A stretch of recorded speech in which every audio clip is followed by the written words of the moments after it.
Emotional intelligence is the ability to monitor your own emotions, to have self-awareness, to have social skills, to self-regulate. Someone who's high in emotional intelligence has what we call a kind of a non-reactive approach when things happen. It's called the stimulus response gap. And this is something that anybody who's listening right now can cultivate.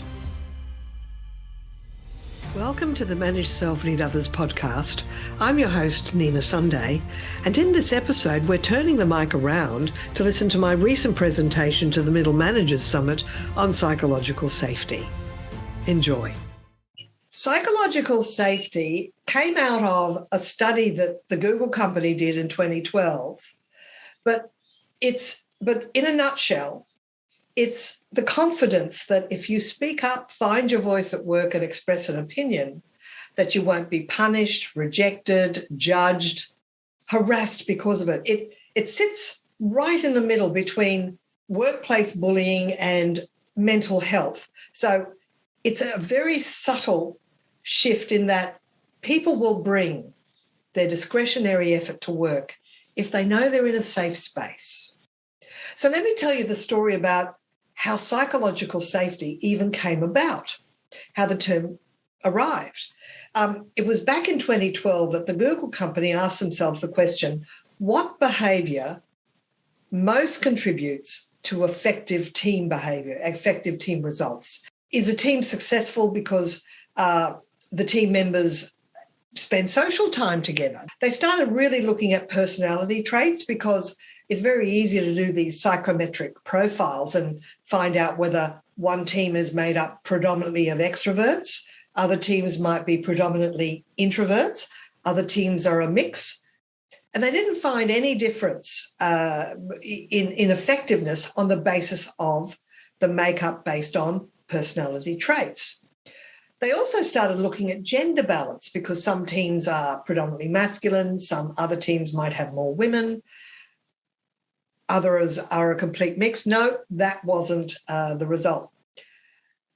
Interestingly, they started looking at command and control and hierarchical approach to leading a team by the manager versus a more laissez-faire, free-flowing team leading style. That didn't seem to come up with any difference in terms of is a team more effective because of it. Naturally, they looked at the educational background of the managers leading the team. And of course, many managers really came out of engineering, coding. Some have got business qualifications, and some have none. Some really were self-taught. They didn't find any difference there. Looking for patterns, why some teams are more effective than others. Because the Google company did have their a survey of the upwards feedback survey from team members about their managers. So they had a clue of what they were looking for. Similar to spending social time outside was, do they have similar interests or similar hobbies or, do they all play video games or do they all engage in extreme sports? There didn't seem to be any correlation there, especially looking at how a manager leads a team, meeting styles. Some managers kept tabs on, were very directive in terms of now you speak, now you say what you want to say, what do you think? And others were a little bit more free-flowing, were more tolerant of people interrupting each other. And certainly some managers kept people on track to what the agenda was versus others were allowed to diverge onto other tangents. So they realised that there wasn't really any identifiable pattern there. And this is all written up in a Harvard Business Review case study that was published in 2015, which I came across just a couple of years after that. Continuing the search for the pattern, Google started looking for norms, which are unwritten ground rules. It's the unconscious or not obvious ways that, or assumptions that this is how we operate around here.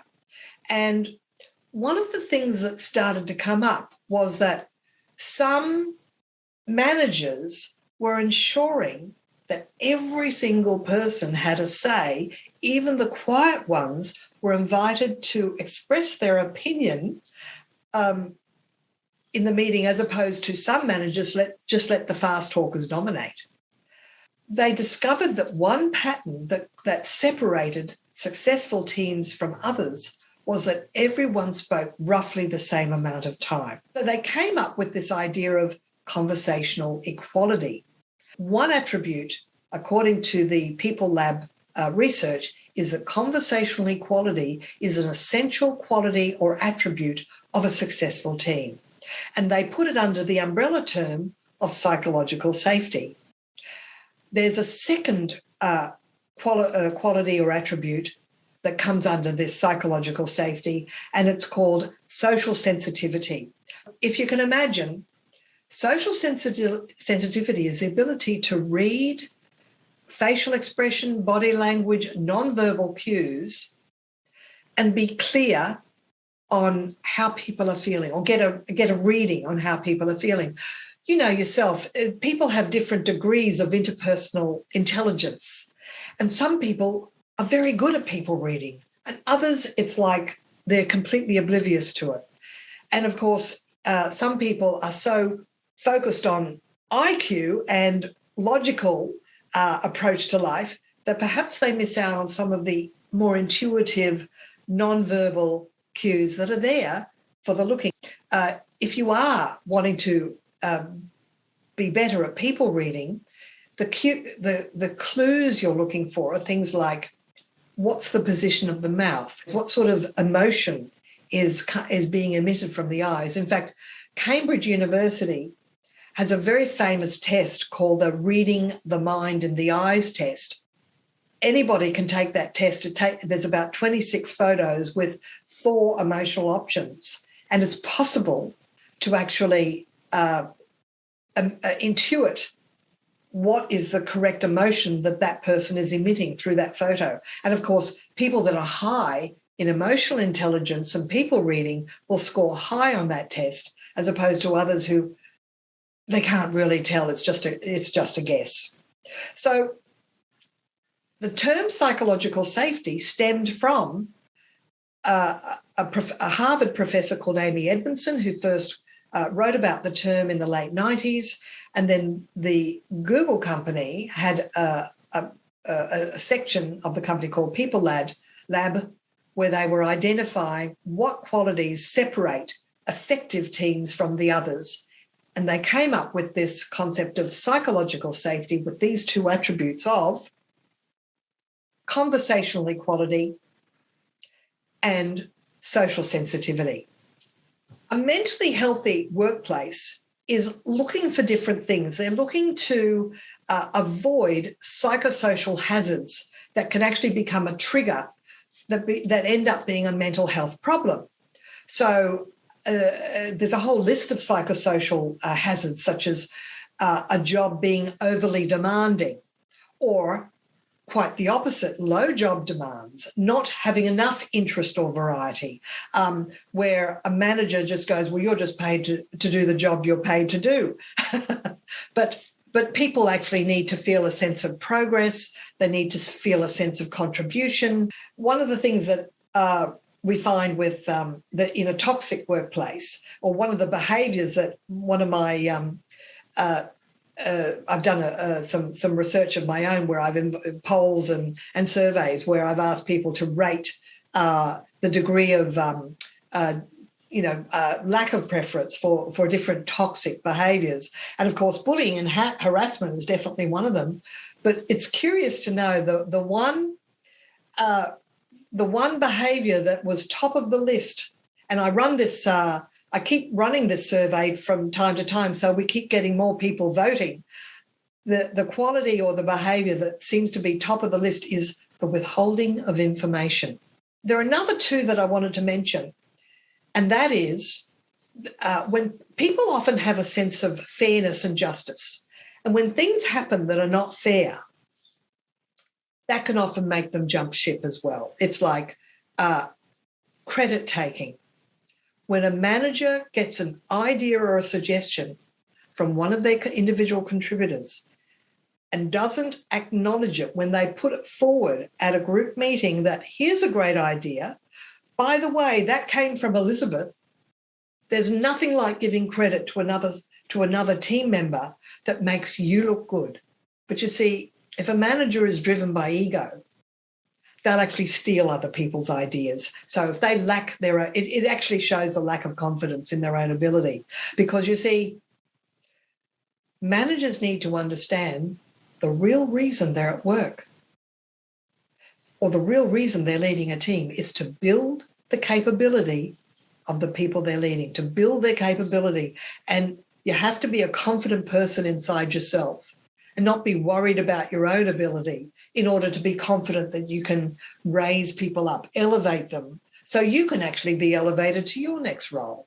The two concepts of social sensitivity and conversational equality.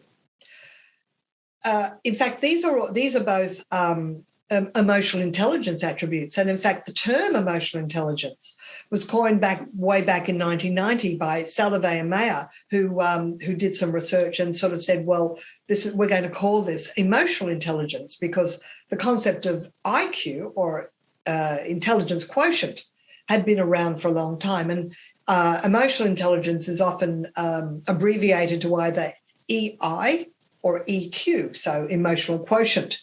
So it's the emotional intelligence is the ability to monitor your own emotions, to have self-awareness, to have social skills, to self-regulate. Someone who's high in emotional intelligence has what we call a kind of a non-reactive approach when things happen. It's like, it's called the stimulus response gap. And this is something that anybody who's listening right now can cultivate.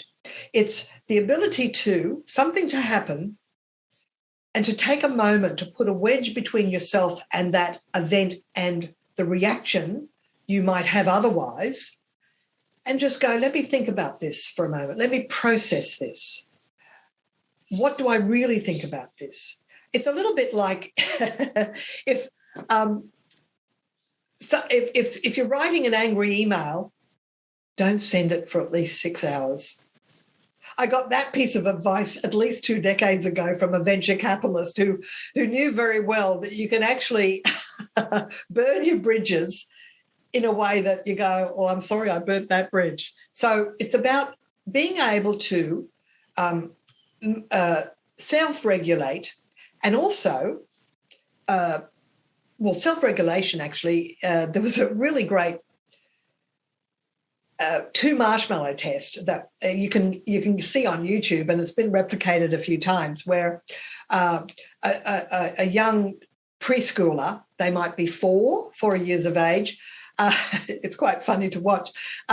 They're put in a room with the camera, hidden camera, and it could be a teacher, it could be whoever is the researcher, puts a little plate with 2 marshmallows on it and say, here are some marshmallows. You can have one now, and if you wait till I come back, you can have the second marshmallow. And some of the expressions on their face and closing their eyes, and some of their responses like singing to themselves so they don't eat the second marshmallow. And then I've seen other responses where they look away, look back and go, they're going to eat it. They're going to eat the second marshmallow. So then they were followed in life. And it turns out, depending on how you judge success, but they're sort of looking at career success and educational success and happiness in life. It turns out that the people that were able to self-regulate and withhold the desire to have the second marshmallow, they're actually more successful in life, because that they can actually put off immediate gratification. So it's delayed gratification is actually a quality of high emotional intelligence. So really, at work, social sensitivity is about being able to people read, and also as a manager, it's about self-reflection. So you might have a meeting where you maybe talk about a change that's coming up. Why wouldn't you, after that meeting, perhaps think about, when I said this, I noticed a couple of people in the room sort of glance at each other and gave some knowing glances, and they might go, they're just looking at or reflecting or running like a movie in their mind back. Who did what? What were their non-verbal responses? Not the things that people said, but what were the things that were unsaid but tell you a lot about how that information was received or perceived.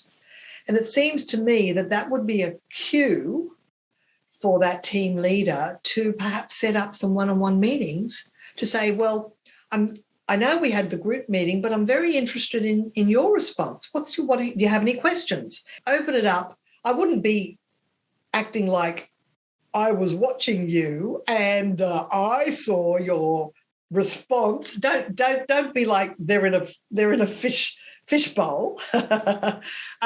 Just do it in a really non-judgmental, non-accusatory sort of way, and just search for information. Be curious.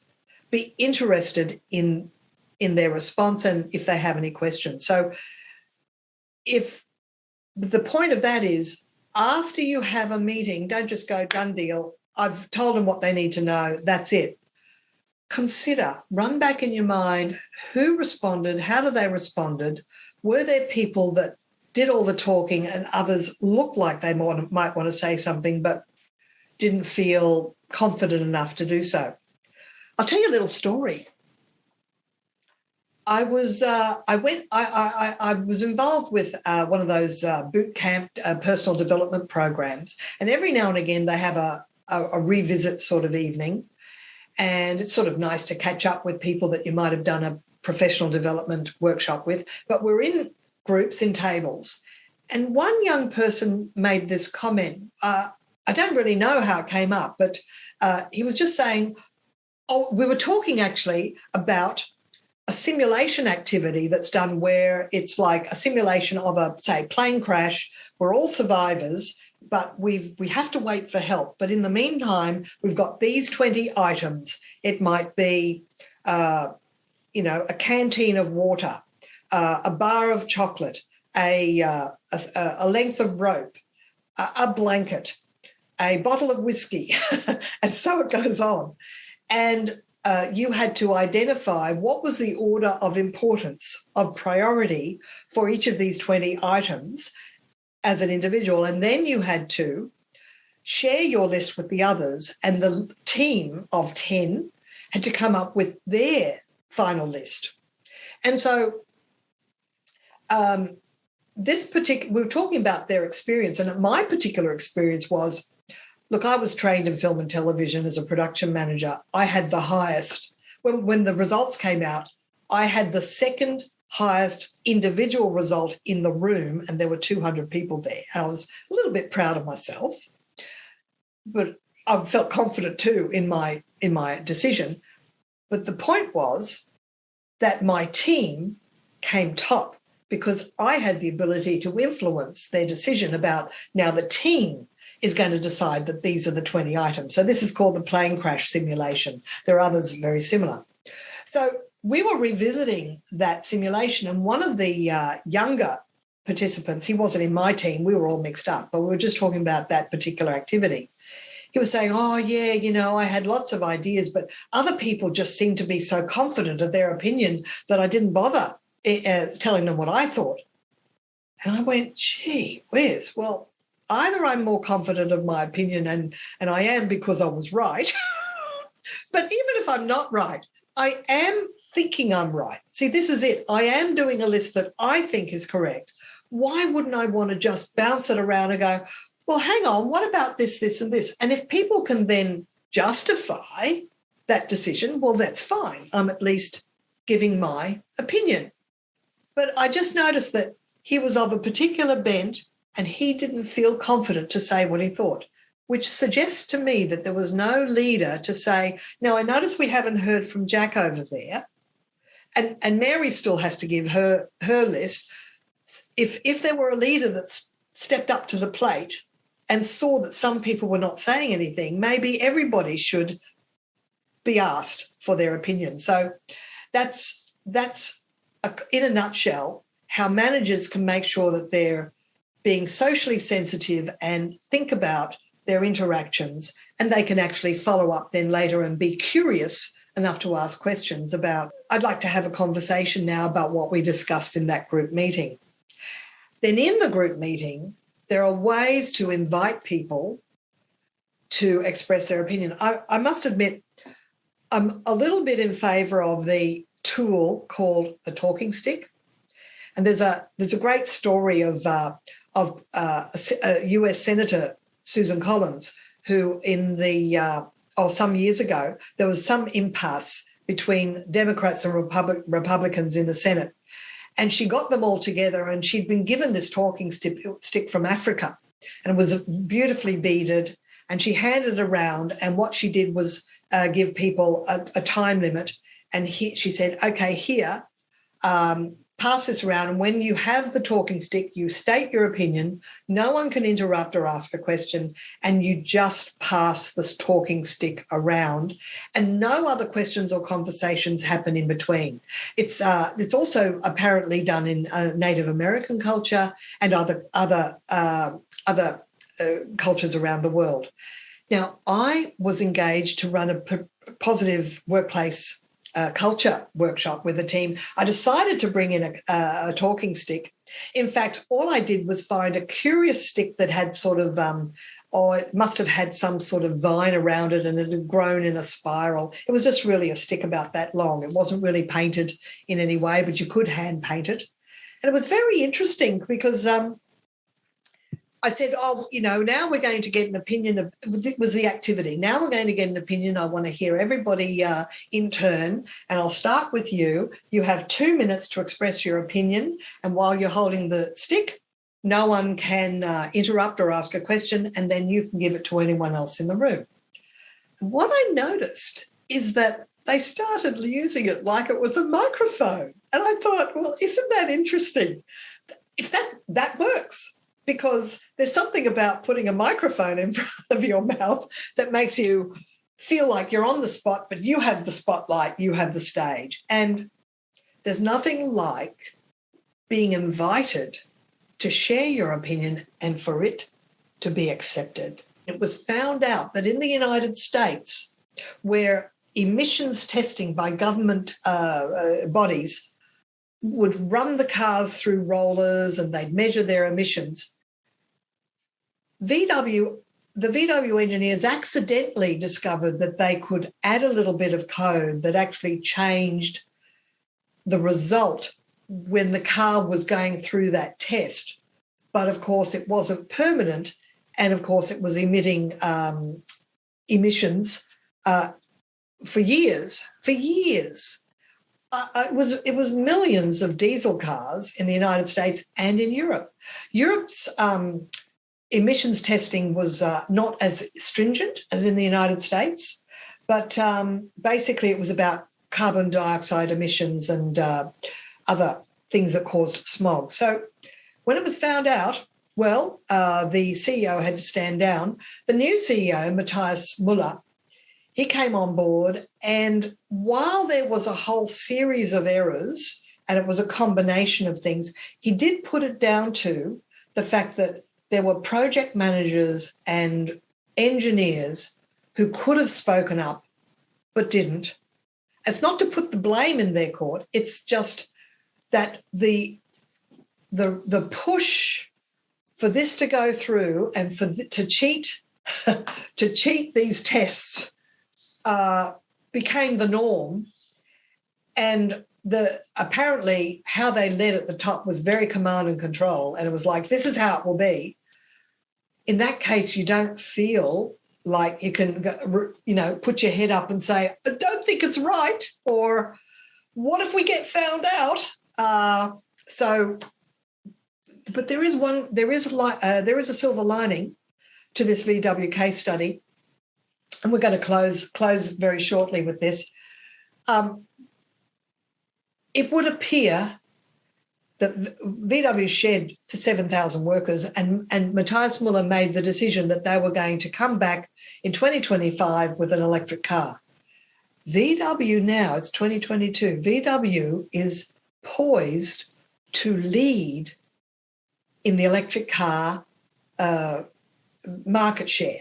I just want to say that, and I do have a gift for everybody, and it's a chapter of my book that has the story of psychological safety and a few other articles in it. My book is Workplace Wisdom for 9 to Thrive, and it'll be in the show notes. That's conversational equality, that's psychological safety, and that's social sensitivity. So I commend that to you.